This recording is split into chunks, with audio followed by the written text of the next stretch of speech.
Okay, y'all. So welcome back to the Pilipinx-American Stories podcast. I am your host Alfredo, and we here at the podcast want to better understand aspects of the Pilipinx-American diaspora. We cover topics such as, but are not limited to, history, community, and Filipinx-American culture. And for this week, we have an amazing guest, my Aunt Kathy, who I've been doing community organizing with for I want to say 4 years. Kathy, is that about right? Yeah, that sounds about right.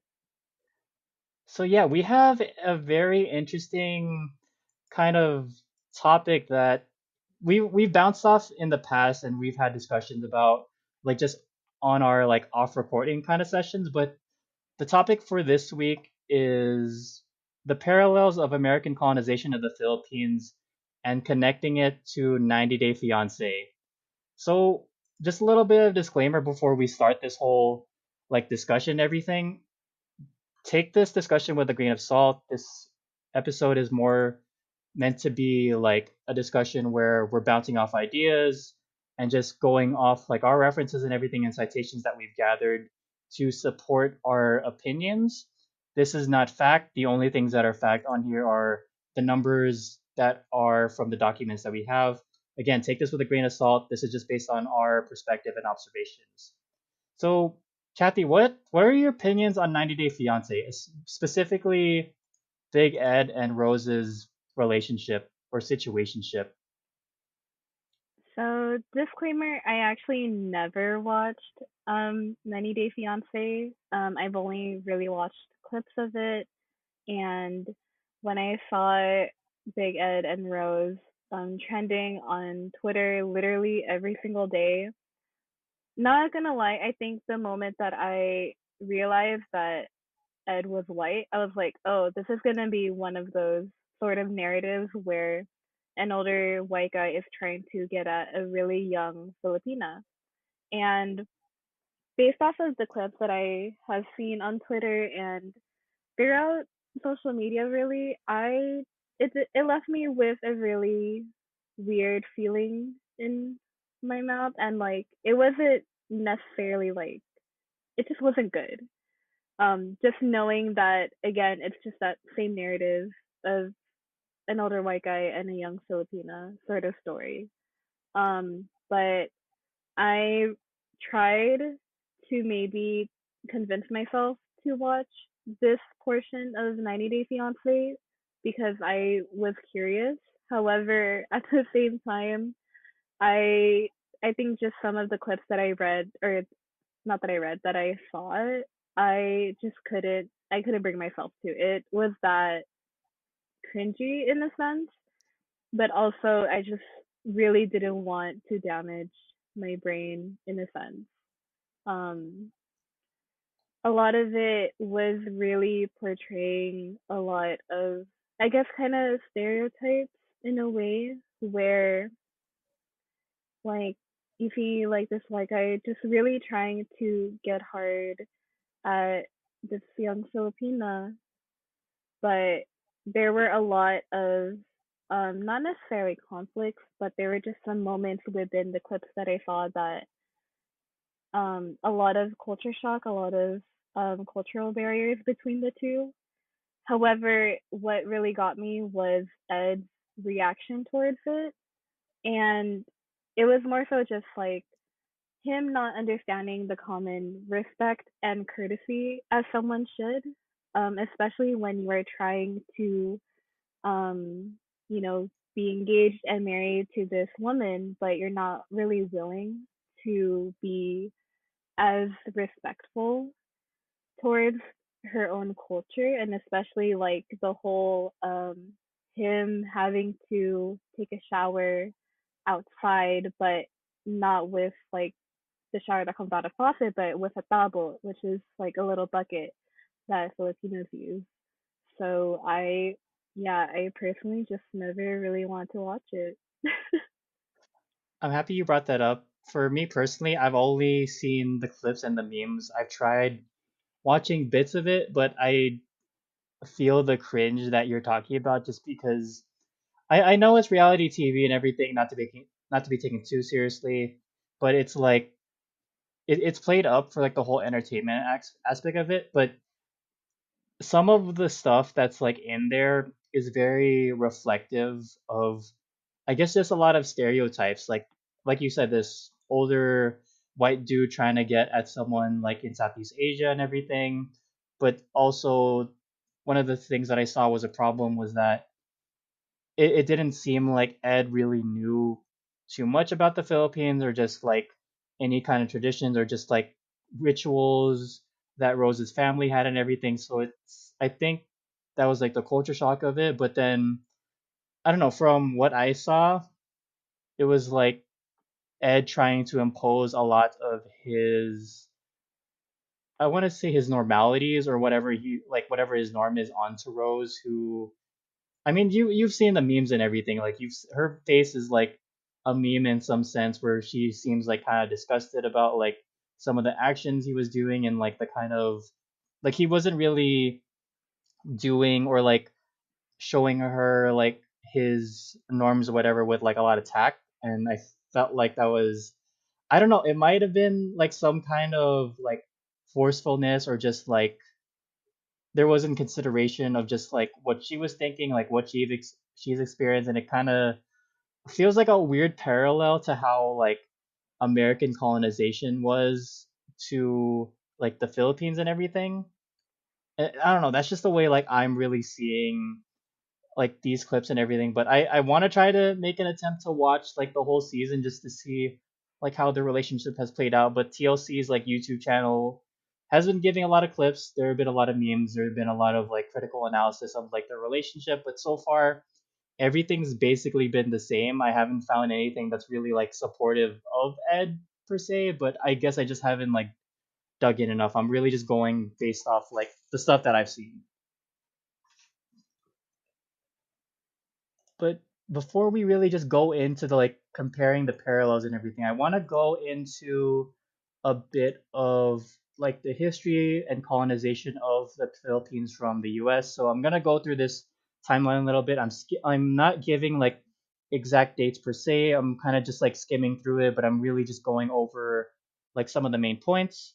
So all of the citations and documents that I'm using to go and like put this out are going to be in the description below. So make sure to check those out when the episode is done.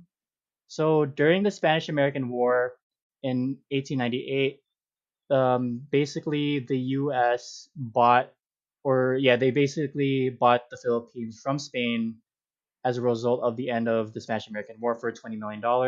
Fast forwarding that, the Philippines was fighting for independence from 1899 to 1902, resulting in Emilio Aguinaldo's death.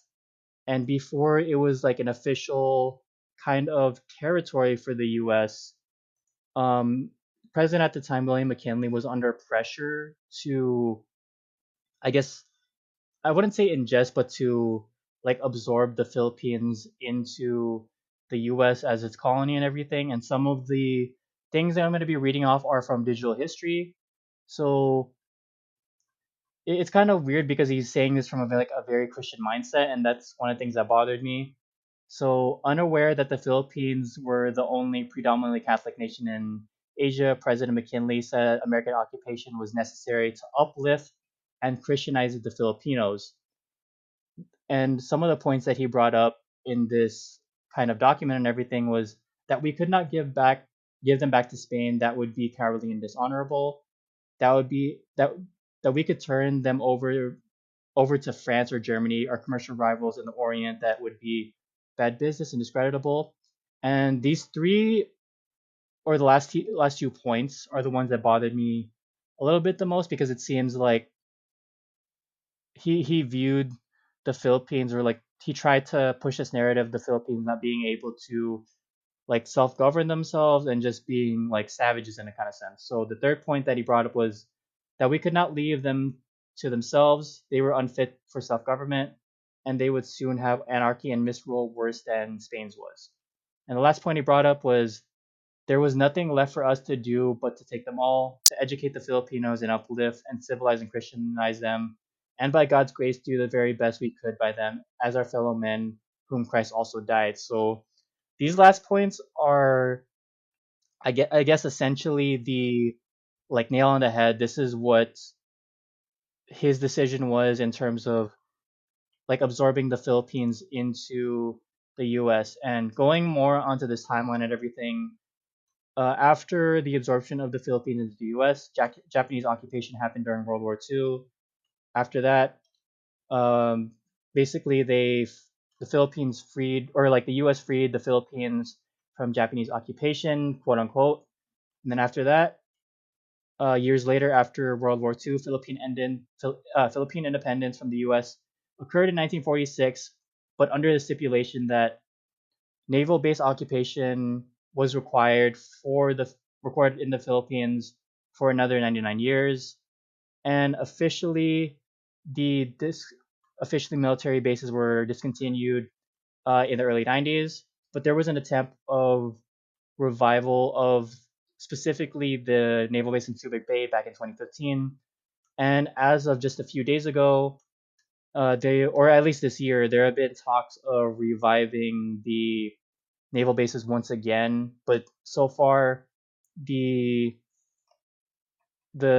agreement and everything is on freeze, and I guess they're waiting on, I guess, more of a better time to like discuss whatever the next moves are going to be. But so far, this is the timeline we're looking at in terms of colonization. So far, like from 1898 to like now, it's been over 100 or so years where the U.S. has been present in the Philippines and everything. Kathy, did you have anything to add to this? Because I know that you have a little bit more knowledge about like the naval base in Subic Bay. Yeah, so actually, my mom's side of the family is from Calapandayan, which is located in Subic. So my mom always told me stories about how her life was, especially highlighting whenever the Subic Bay Naval Base was still open. And yeah, and it's just kind of crazy too because um, since there is a naval base on Subic Bay, my mom would always tell me stories about how there were a lot of like her friends and like her students because my mom was a high school teacher at St. James High School, and she would always tell me about how many of her friends and students, to be honest, etc., how many people have been married to white Navy men because of the naval base. And also, I also think the craziest thing is just talking about really sex tourism in the Philippines, and especially where there were naval bases present. So in Subic, there's this area or like this little city. I hope, please correct me on that. Um, but it's called Barreto, and it's pretty near the naval base because it's on the way to Calabandayan. And basically in Barreto, there were a lot of clubs, a lot of hotels, motels that were present, and um, usually like the nightlife over there was pretty wild and pretty like it was up there. And she would always tell me stories about how like, oh, this one hotel used to be the hotspot for people to meet and for people to, kind of get together and all that. And it was like, wow, like my mom first told me that when we were in the Philippines back in think somewhere in 2008, 2009. I just at first I was like, oh wow, that's kind of crazy and like a little bit random and a little bit too uncomfortable because I was like around maybe 9 or 10 during that time. So I just kind of brushed it off.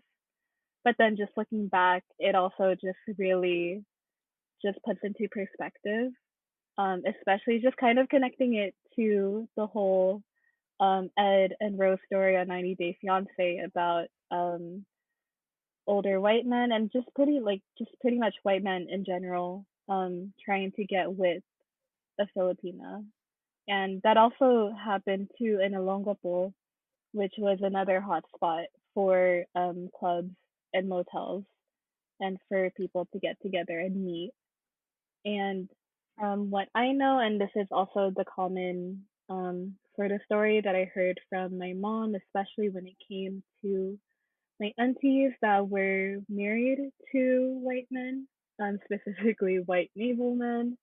Yeah, a lot of them really just got together for just to get citizenship in the United States, and that way they can immigrate to the United States and all that. So yeah, and then currently in Subic Bay, because um, the naval base isn't in operation anymore, though I know that they're trying to get it back. Um, Within the bay, right across from where, like just right across the bay, I think it's probably right by Iba. Um, you just see a bunch of Asian, I think it's mostly Chinese manufacturing companies, and you just see like big forklifts, you just see like a lot of factories on the other side. And that really shows the amount of, I guess, I don't really how to say this, but just other countries really just kind of dominating where business flows. And from my knowledge, I think everything that comes into the Philippines goes through Subic Bay because Subic Bay is a port, and I think that's where everything primarily goes through. So like any sort of like weapons, any sort of like trade that they get from other countries, it goes through Subic Bay first. One thing I also want to touch upon, like besides just like military colonization of the Philippines, there's also the aspect of, I think you sort of touched upon it, but just like the whole glorifying like of the US and everything, or sort of like being the kind of, I don't know if I'm using this in the right context and everything, but the whole white savior aspect of it. Because I know one thing that actually just came to my mind was from Empire of Care, and it was basically how a lot of the OFW nurses that were coming from the Philippines were basically promised like these, I don't know, these lies of just like the whole American dream and everything, the like the white picket fence, like uh husband, wife, like 2.5 kids and a dog and everything like that. It's like that whole promise that, oh yeah, America is like the home of the free and like the land of the brave or whatever and everything. And it's kind of just like, I don't know, just seeing the experiences from this book specifically and just seeing like experiences from other texts like America is not the heart. That's really not the reality of it.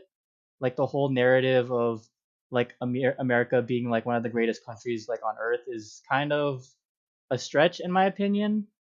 But I think there's, I don't know if this could be a parallel for it, but the whole thing with like Big Ed and Rose and everything, like he was making a lot of these promises to be like this great dude and everything. Like, um, correct me if I'm wrong, but he was like saying that something about his height. He was talking about like how he wanted like more kids, but then like he ended up having vasectomy and everything, but he didn't like talk about, he eventually didn't talk about like what he wanted until he got there.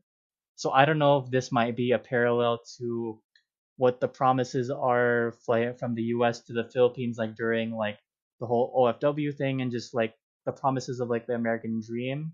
And it's kind of funny to think about it too, because if you look at Ed just from like a visual standpoint, he kind of looks like a stereotype in terms of like how they portrayed like a lot of some of these American politicians like in these political cartoons in the news and everything. But I don't know. This is just an observation that like I'm making just based off of, I don't know, some of the information that I'm going off of. Oh yeah, definitely. I definitely feel that. And if you look at it historically, a lot of Filipino men went into the Navy regardless if it was just to be a cook or like to be a janitor on the ship. They were promised that if you're going to work for the US Navy, you will quote unquote be guaranteed some sort of like or like citizenship status within the United States. And I know that for sure because have talked I have a lot of uncles, a lot of family friends who have been through that, and because they were a cook or they were at least somehow within that sort of, I guess, job, that they were able to go into the US Navy. and they were able to bring their family back to the United States. So that way, with whatever thing that they were going through in the Philippines, they didn't have to live that way, and they could have a quote unquote better life in the Philippines. I mean, sorry, in the United States. And also, I'm just going to be quoting something from a book called Asian Americans Contemporary Trends and Issues, and it's going to be the second edition by Pyong Min. And it says here that as part of the Education Exchange Act of 1948, it enabled foreign nurses to come to the United States for 2 years of study and professional experience. And to be honest, like just to go off of that, that's also probably why with Filipinos, the common stereotype is that, oh, your dad is probably in the Navy or like somewhere in the military and your mom's a nurse. That pretty much enabled um, a lot, primarily Filipino women, to come to the United States, get their education in, become a nurse in the United States, and they could bring their family back. I think the common trend within, I think, the last wave of immigration for the Filipinos, maybe the third and fourth waves of immigration for Filipinos, it was really primarily just to get their family into the United States so that way they wouldn't have to be um, separated and all that. And, definitely, especially when it comes to marrying into some sort of American nationality, it it definitely it definitely shows a parallel to Big Ed and Rose, to be honest, because I think, and this is just based off of observations that I've seen, and especially in like kind of, they're not really taboo, like sort of um, articles or like anything that's shown in media, but you always see, especially with 90 Day Fiance, you have someone who is an American citizen trying to go to another country, whether it's like still industrializing or like they're already like industrialized, but they're still kind of considered like a second or third world country just for them to get immigration status or like to immigrate to the United States and get their American citizenship. Wait, are a lot of like the seasons like that where a lot of the people, I mean, so essentially like I guess I wouldn't say the main person, but like the person that's going over to like whatever country and everything, are they usually coming from more of like an industrialized like first world kind of thing and then they're meeting up with someone that's more so like on the third world kind of aspect? From what I've assumed, to be honest, because there is this other couple from 90 Day Fiance that I kind of followed because the drama within their entire portion of 90 Day Fiance was like pretty juicy. But I think it was Anfisa and Jorge.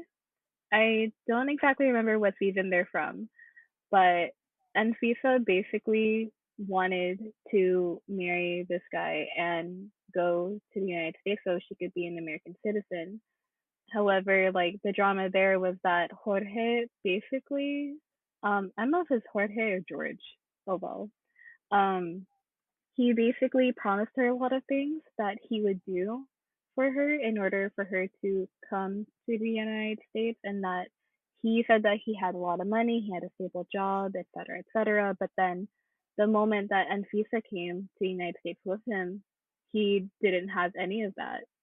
And that was basically the entire thing of their portion in that season of 90 Day Fiance. So I mean, in my opinion, that's what I think, especially when it comes to 90 Day Fiance. And I think um there was another couple that had a Filipino woman in it. I'm not entirely sure, but I have a good feeling that that may be um 90 Day Fiance's entire purpose. I mean, because again, 90 Day Fiance is literally like any other reality TV show. It won't be a reality TV show without any drama. So I'm assuming it is.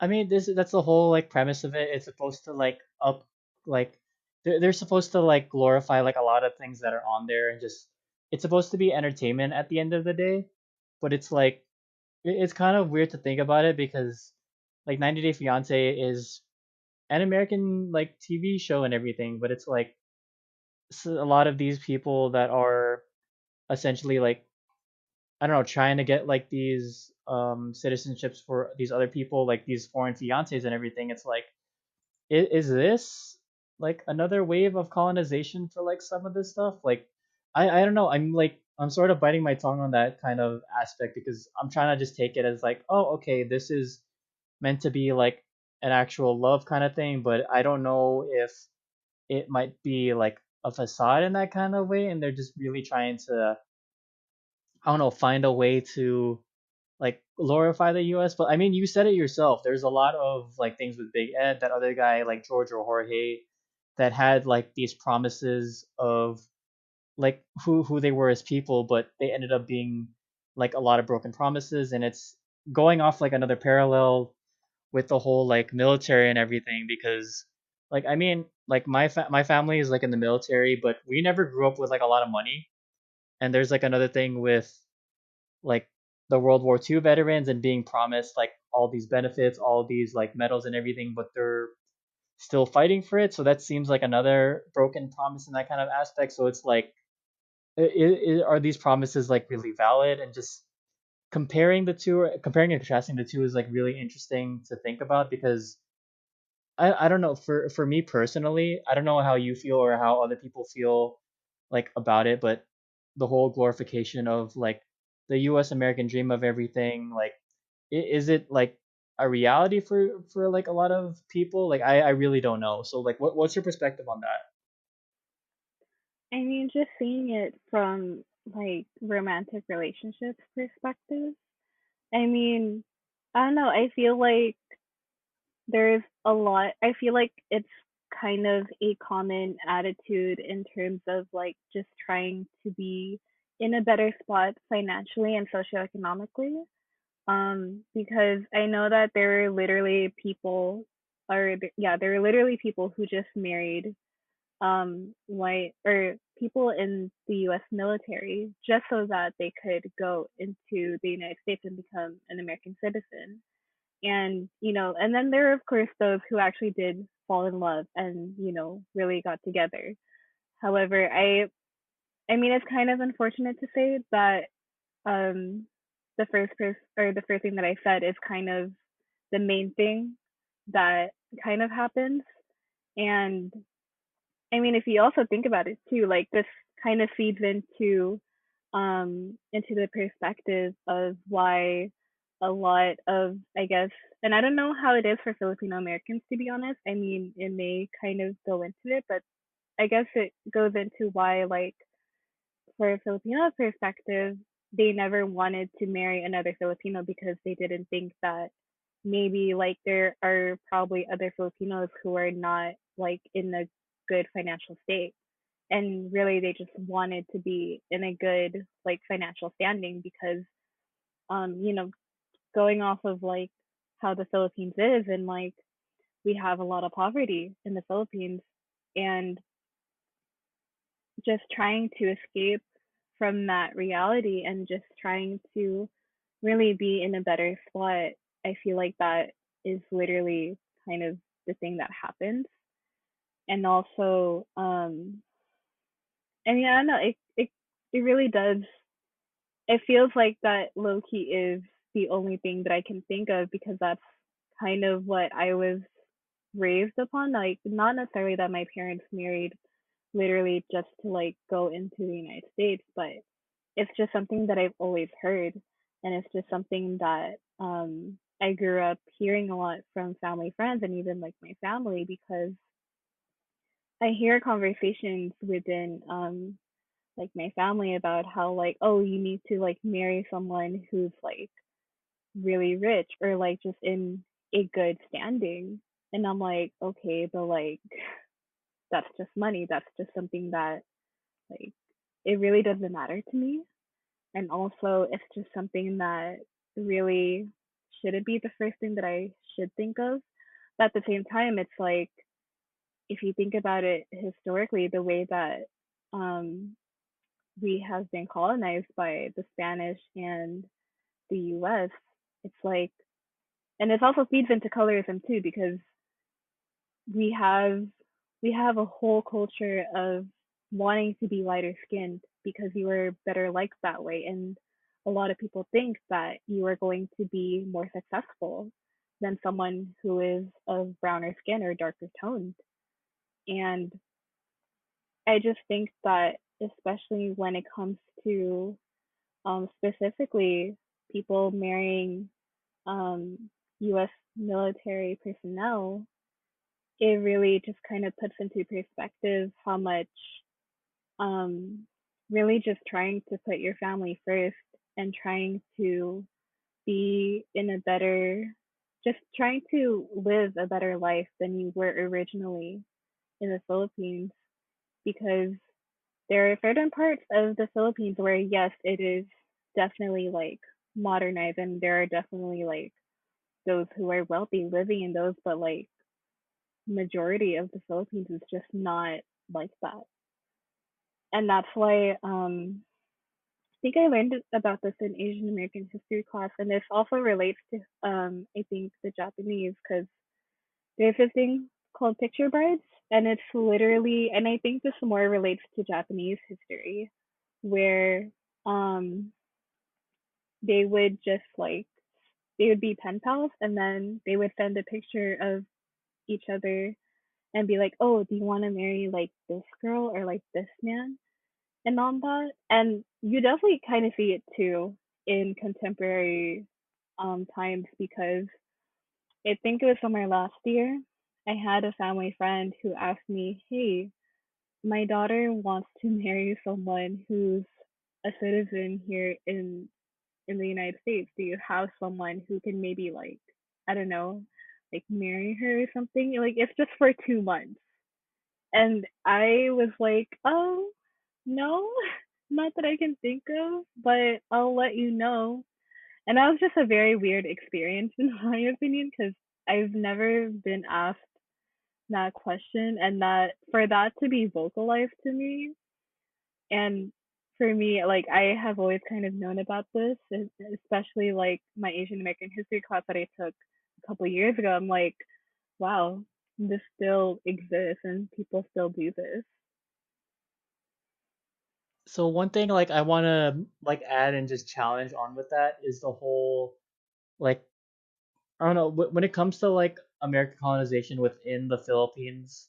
Like you said, you brought up the whole fact that there is a lot of poverty in the Philippines, some more like poor than others, and a lot of the things when it comes to like money and there and everything, like well two things. So a lot of the money that's there comes from like money sent from the US and everything.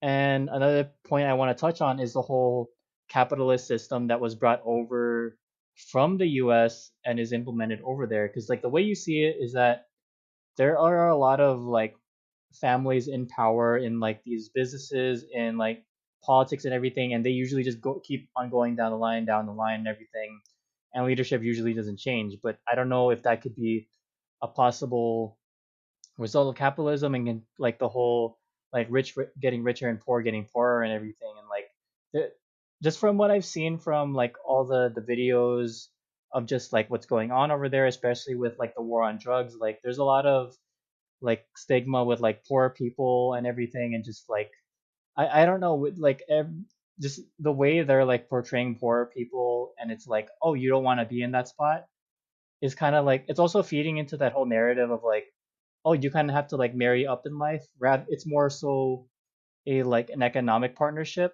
where they're just like trying to better themselves rather than to find like love and stuff. So I don't know if this also might have like a connection to like 90 Day Fiance, where they're sort of like glorifying the whole like American experience, because like, oh, it's leading into this like a life of prosperity because you're essentially marrying up in life. But in reality, that's not like the thing, because like regardless, this is more of like a skin like ethnicity race kind of thing. But like it seems like regardless whether you marry someone that's like of a higher class than you, people are still really only gonna see you for like the color of your skin and the way like your culture is. So I think that also might lead into the whole. This might be a conversation for another time. Like the way this conversation is going, like there's so many different like avenues that can go, but it's like the whole like self Americanization where like people are also rejecting their own like history and like culture and everything, and it's like erasure of like one's own identity.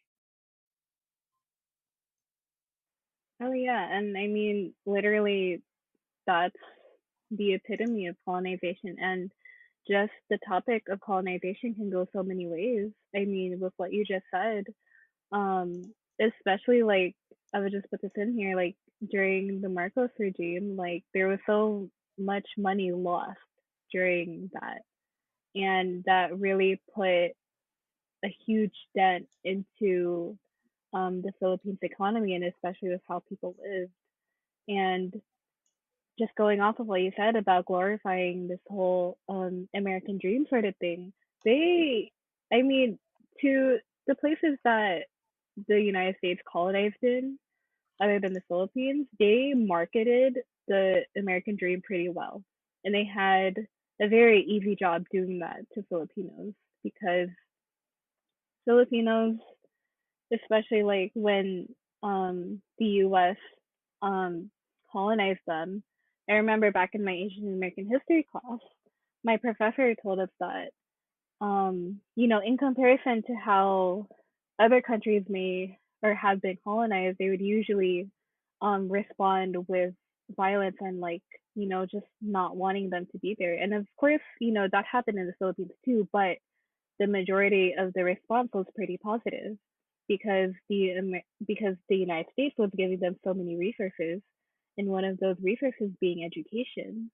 When you are literally giving this another country education and just sort of like a better way to live in a sense, they will definitely take that because you know education is power and power is education, and they took that in like with no backlash.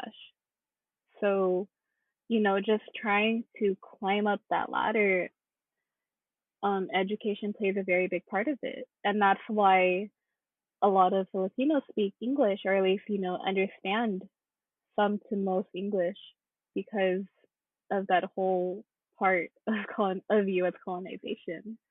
And also like a lot of our a lot of the structures within the Philippines is really based off of um based off of the United States structure. And I mean, I don't know what courses look like in universities in the Philippines, or at least like how things are taught in the Philippines, but I'm pretty sure a lot of English, a lot of westernized concepts and classes are taught there, or mostly taught there, my bad. And I don't know, like for me, I just think that um, it kind of throws me off whenever I see this the American alphabet first, like a poster of the American alphabet first, and then just seeing um the Tagalog alphabet.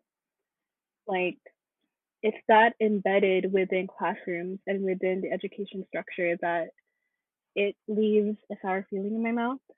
And I mean, and it's kind of wild because the Philippines gained independence in, I think, the 40s, I think. And, you know, just we're in 2020, that's not even 100 years ago. And considering how long the United States was in the Philippines, it really just comes to show how much has been embedded into the Philippines. I mean, granted, yes, like the Spanish colonization lasted more, but it's more apparent in contemporary society and especially within Filipino Americans that were born here. It shows quite a lot.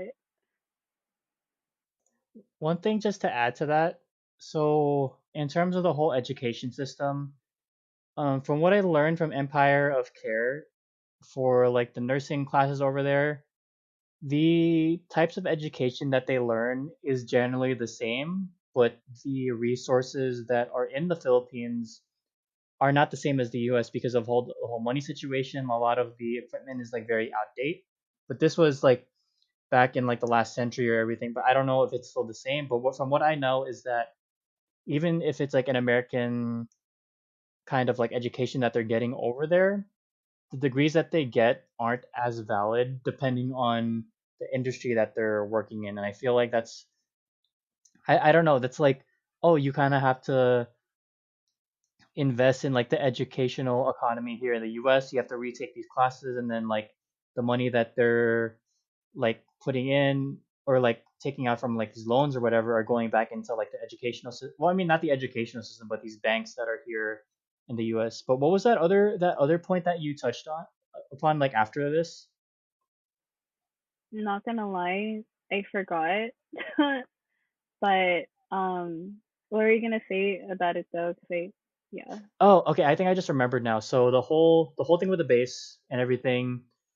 Just to add on to that, so I think I mentioned it in the beginning and everything, but yes, they had this signed agreement that was, I think it might have been from President Rojas, that was like he was the official signee of like the last like aspects of this, I wouldn't say, I don't know if it was a treaty or whatever, but it was saying that okay, for another like almost 100 years or so, these bases would be in Subic Bay, or like these military bases would be in Subic. So like, or not Subic, but in the Philippines. So like the ones in Subic Bay, the Clark Air Force Base and everything, and the some of the reasons some of the reasons why um the US wanted to have bases there is to keep an eye on quote unquote domestic affairs. And that was one of the things that really bothered me. And another thing that came up on there was that, oh, okay, so the Philippines may have autonomy in governing themselves, but imperialism is not officially over. yeah, I feel that. I just remembered. Um, yeah, definitely. So when the U.S. government said, "Oh yeah, like we'll close the bases down," they never really left, if that makes sense. Like they like officially closed down the bases, but they their presence within the Philippines never left. And um, going off of that, the Philippines saw the United States as an ally in terms of trying to fight off, like from China controlling, the South China Sea, and especially I think it's the Philippine Sea, like the one that they recently took over. I think in the last year or two, because the Philippines really did not want. I mean, they still like economically wanted trade from China, but in terms of um China trying to conquer like some parts of the Philippines, as they have done recently, they really did not want that to happen. But just seeing how the tides have turned um in the past year or two, or literally ever since President Duterte came into reign, that's not the case anymore. And I just think that's kind of wild, to be honest, because especially with imperialism or American imperialism in the Philippines, it's still very much apparent. And ever since they closed down the bases years ago, it's it's still there. And I think there was an article that kind of touched upon that and saying that there were a lot of things that, the United States took their hands off and was like, all right, y'all have independence, y'all have autonomy, but we still low key kind of control y'all. And I feel like that goes off of like basically what has happened in the last couple of years. I forgot what I was Well, gonna say after that, but yeah. just going off that, it's just thinking about it because since you brought up the whole like economic partnership and everything, it's like it's taking me back to the whole like marriage and everything, and just essentially marrying up in life. And it seems like I don't know, I'm kind of just drawing a parallel from it where it's like Philippine marriage to like someone that has like American citizenship who has like the money for it is kind of reflective of how the US or like how the US and the Philippines are in terms of like their economic partnership, because I think you said it before, but like in terms of business, the Philippines is essentially the gateway for the US into these other like countries and everything. Like Japan's over there, Korea's over there, China's over there, rest of Southeast Asia's over there. So they basically have control over like everything. I mean, McKinley even said it himself. Like it was like giving up the Philippines to like another like kind of like another country or like another like colonizer or whatever is like it's a bad business decision. And it's like is it's like looking at the stuff from like 90 Day Fiance is like are these kinds of marriages or these kinds of relationships, even though they may or may not be scripted, are they just economic partnerships for the betterment of like the US? Oh yeah, and um to go off of that, I mean, that's why the Philippines became a whole vacation getaway hotspot. Like when you think about it, it's more fun in the Philippines. I feel like that was more targeted towards the American audience because they really wanted people to start coming over here. They started advertising their beaches and all that. And that's why, to be honest, I think it's just kind of wild that um, Subic and Zambales as a whole has become a vacation hotspot in the last couple of years. And for me, that's kind of wild because, I mean, for me, obviously, like Zambales is my mom's hometown. And I mean, not to say that I didn't think it would be a good or a great vacation. It is, but just to see how that arose is kind of wild. And also, I feel like with 90 Day Fiance, I think with all the couples that have been on there, I feel like not only is it really to kind of fuel the sort of drama that people crave from reality TV, but it's also really just to kind of like advertise the country that they're from.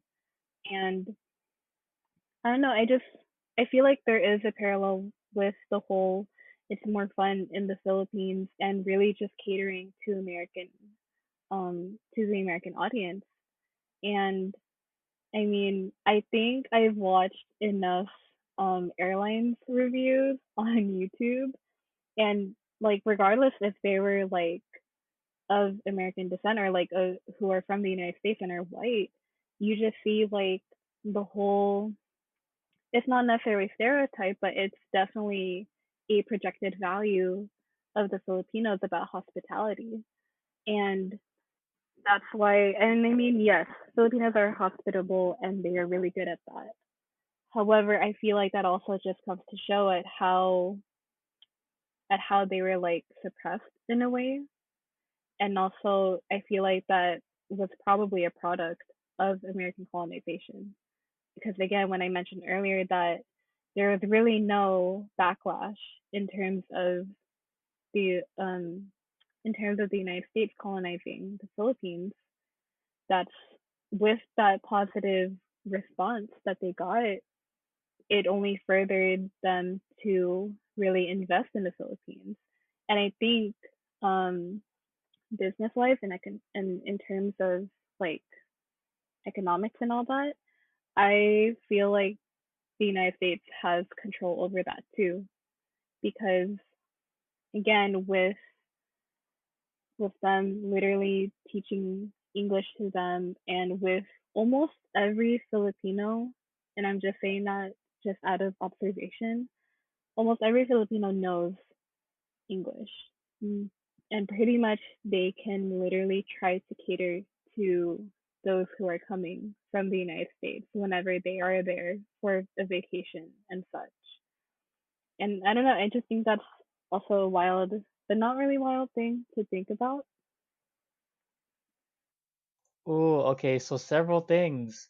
So it kind of feels like the whole like it's fun in the Philippines is kind of like a marketing ploy, because the way that a lot of these airlines, I'm not gonna say which one specifically, but Philippine Airlines has that kind of like advertising thing where they have a lot of these shots of beautiful places like Boracay and Palawan, which are like tourist hotspots and everything.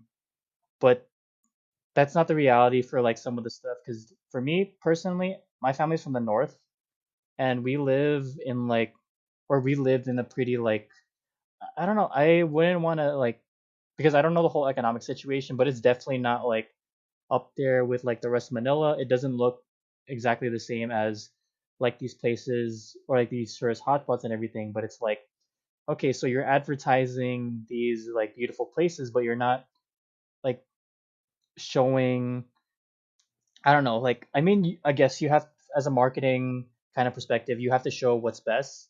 But like the problem I have with that is a lot of people are influential in that kind of thing, so they'll only see it as this like, they may or may not see it as like this one thing, but more than likely it's going to be like, oh, okay, it may be like this beautiful place like Boracay or Palawan, but you don't see some of these areas like in the province and everything like essentially being like these really like impoverished areas of the Philippines. And just I think touching upon, there was something about 90 Day Fiance I was going to talk about, but like I like was losing my train of thought. But what were you saying before this? So like hopefully I could, I don't know, something could just like trigger in my brain and I'm just like, okay, where was I going with this? I think just going based off of what we have said in the last couple minutes. I mean, the other thing that I was gonna say was that, and when they do show those impoverished parts of the Philippines, it really sparks this whole white savior sort of thing. And, you know, when they show those parts, it's like, oh, the Philippines is in dire of help from the United States, and like we need to invest more into it. It's either that or literally just the media trying not to focus on that. So that way, whatever money is going into the Philippines, the United States can get too. Because I don't think any business partnership is one way, it's a two-way street. If if the Philippines isn't getting as much business and tourism, that means it's kind of like a lose-lose sort of relationship with the United States. And I think when they do show like, especially whenever typhoons hit, it's always just like really trying, like, I mean, yes, there are some that are really trying to help and trying to raise funds, but it's also like, oh, maybe this is a good time for us to, I don't know, like put money into the Philippines and just try to profit off of that. I hope that helps. But my question with that is like, I mean, sure, like they have like investments and everything in the Philippines, and like going back to the whole like marketing ploy that a lot of these like companies have, it's like, okay, so if these marketing plans are working, where's the money actually going if some of these areas that are impoverished are still looking the same? Because most of that stuff, like most of the stuff that is being like, I guess, upkept in like these provinces are usually like family based people, like usually from like the US and everything. But like it makes me question where a lot of this money is going from, like these tourism, like ways of tourism and everything. It's like it just makes me question a lot, because a lot of it is like rooted in the whole like American capitalism thing. I think that's what I was trying to go into. But like, yeah, a lot of the reason why some of these, like some of the reason why some of these areas are very like impoverished and everything, or like they don't have as much money, is because it's like a result of like American like capitalism. Like there's a lot of greed that's going on.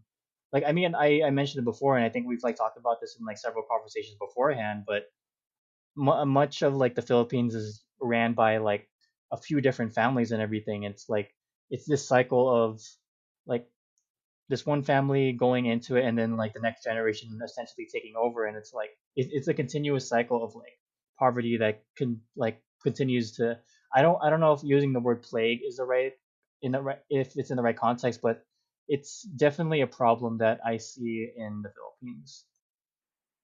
You're not wrong about that because if you look at the Aquino family, if you look at the Marcos family, I'm pretty sure there are other, I think, very wealthy families that are in control of the Philippines. Like they're literally in government, they're in other parts of the Philippines where it benefits them most. And money is power.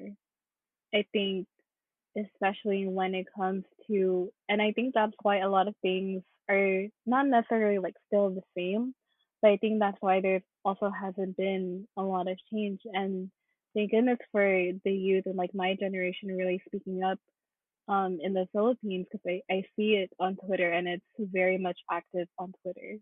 However, at the same time, like especially nowadays with the whole censorship and the anti-terror bill, it's just like I'm not sure what I was gonna say after that, but it's definitely something that still goes on, and I think that's just kind of how things are, especially in other countries and especially in the United States. There there are definitely wealthy families that are in control of certain things within the operations of a country because again with that much money with that much wealth you have earned a sense of status and class that people learn not to touch you or to um, try to fight your words back in a sense. And I think especially in the Philippines, at least from what I have seen from news articles and like from discussions with my family, is that it's still something that's very apparent. And it's also, I think, it's also a big, not necessarily debate, but it's definitely a discussion that's been going on for a couple of years within the Philippines, especially with the Marcos and Aquino family. So yeah,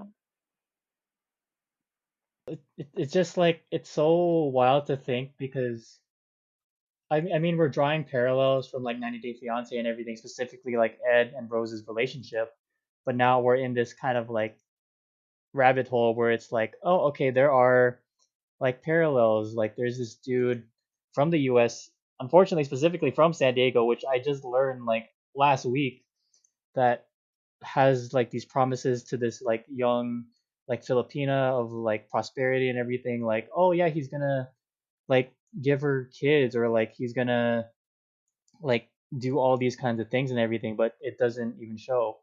Oh, sort of tangent and everything, but like I think one of the things that I brought up was that, or what I want to bring up that I think you touched upon a while ago with like the people in the Philippines, um, as a result of like the American education system that's there, like they all know English and everything, but you don't see a lot of these like Americans or like other, I think specifically Americans, you don't see them catering and trying to learn like whatever language or whatever dialect depending on like wherever they're like trying to visit and everything. And it's just kind of like I mean like in terms of the economic partnership in this parallel, it's like who's really benefiting from it.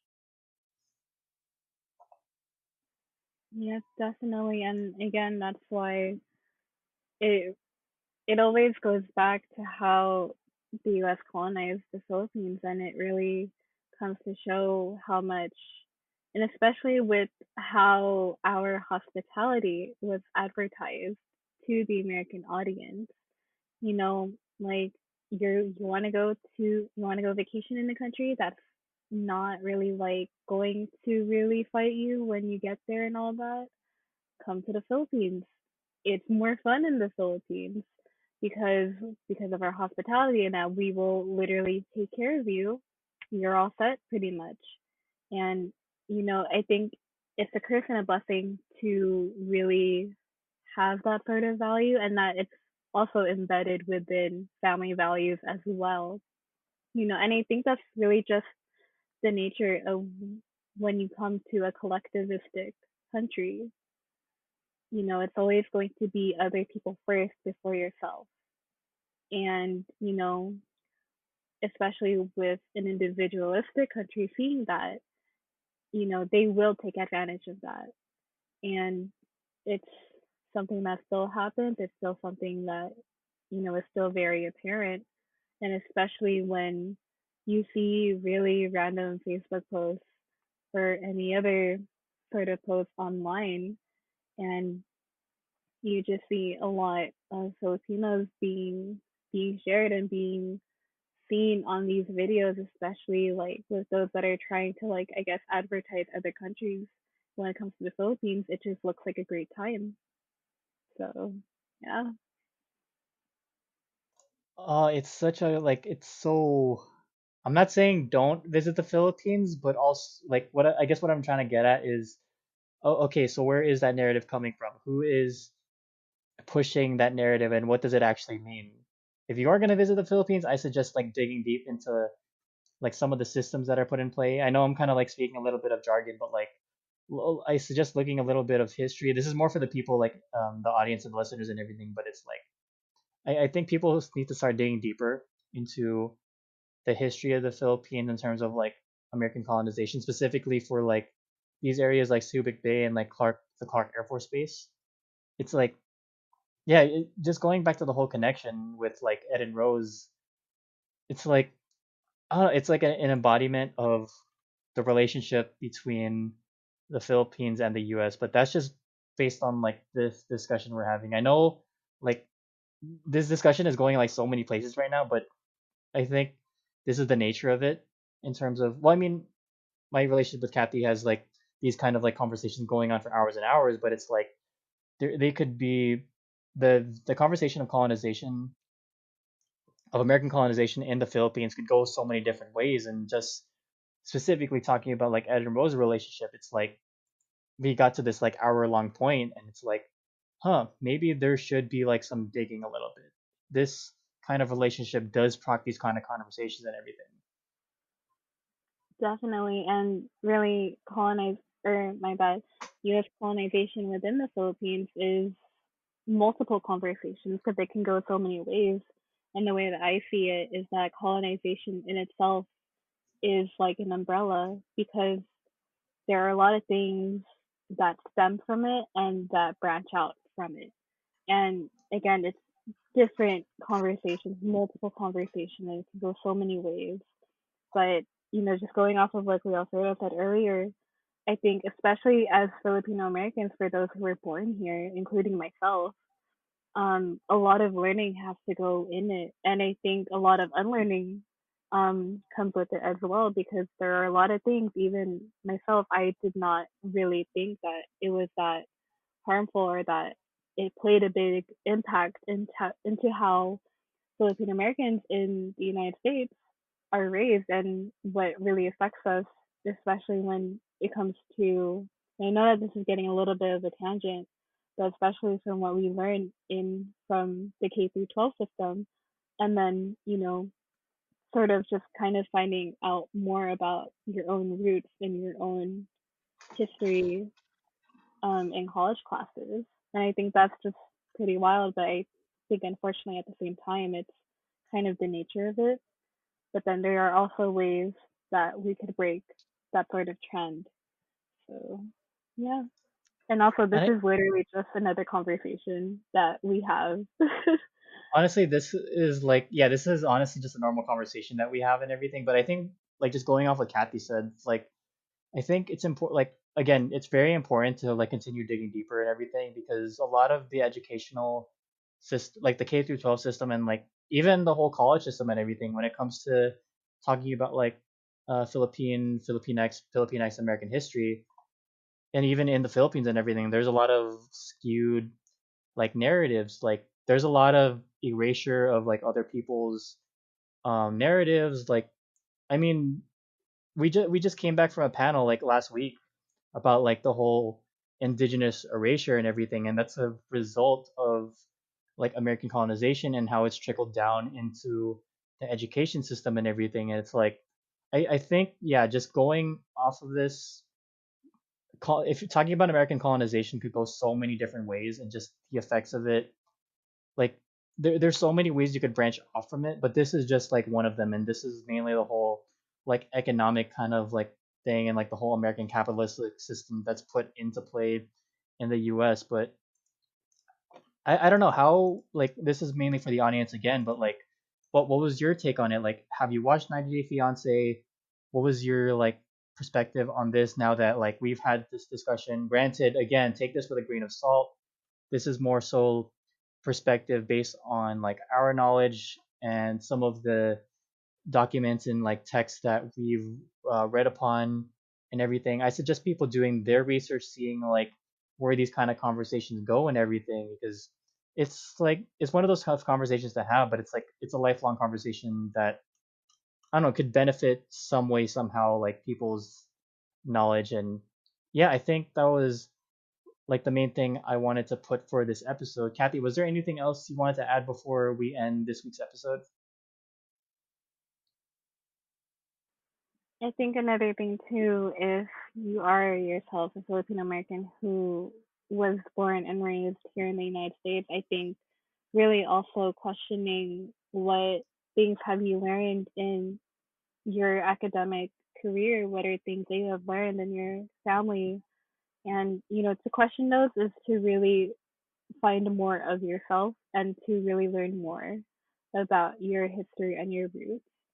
And also you keep questioning when you keep questioning what you know now or what you have learned in the past, like to branching it out to other questions and especially like going into other things. And I think it's just also really important to be aware of this because the Filipino and Filipino American community collectively here in the United States is so divided. And I feel like it just comes from a lot of the things that we have learned within the education system and a lot of misrepresentation within that.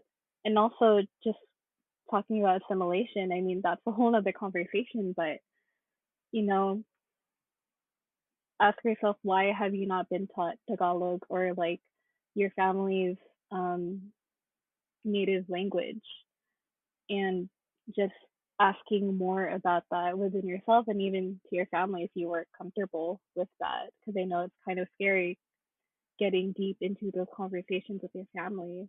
But, it's scary, it's kind of uncomfortable, but it really is for your greater good because, in a way, the more you find out about yourself, the more you start connecting the dots. And especially when you keep digging deep into um, the history of the Philippines and, more so the history of US colonization, and maybe not even just U.S. colonization, Spanish, Japanese colonization within the Philippines, you just start to connect the dots.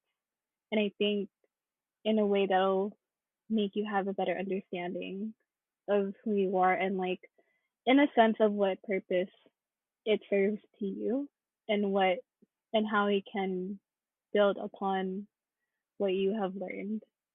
And yeah, I think that being said, Kathy, thank you again for being on this week's episode. This was a really dope conversation and a really dope vibe. I honestly didn't think we were gonna like. I knew we were gonna go deep with like 90 Day Fiance and everything, but this is way deeper than I thought it was gonna go. But yeah, I'm very thankful that we've. I mean, again, this is one of like our normal conversations and everything, but I'm happy we went a lot deeper with the conversation this time around. yes, definitely. And I just realized that this is probably the longest episode, at least that you have released so far. I'm not entirely sure however long your other conversation or however long your podcast recordings were with other people, but yeah, this is really just another conversation, daily conversation that we have. Um but yeah, I'm very excited to be here and thank you for having me. Was there any other like lasting shout outs or any plugs that you wanted to like put into the episode before we end this off? Definitely support Unipro and Unipro San Diego. Um, Unipro San Diego has been doing a lot of great things for the San Diego community. So, for example, we have a COVID-19 resource directory, and we did that in collaboration with. Please let me get this right. I think it was the Filipinos for COVID-19 in San Diego. I think I butchered that, but a great group of people, especially with the people that we know personally within that group. Um, I think that's it. I mean, like, if you would like to follow my Twitter at cat hella with an X instead of an A. Personally, if you would like to follow at your own risk.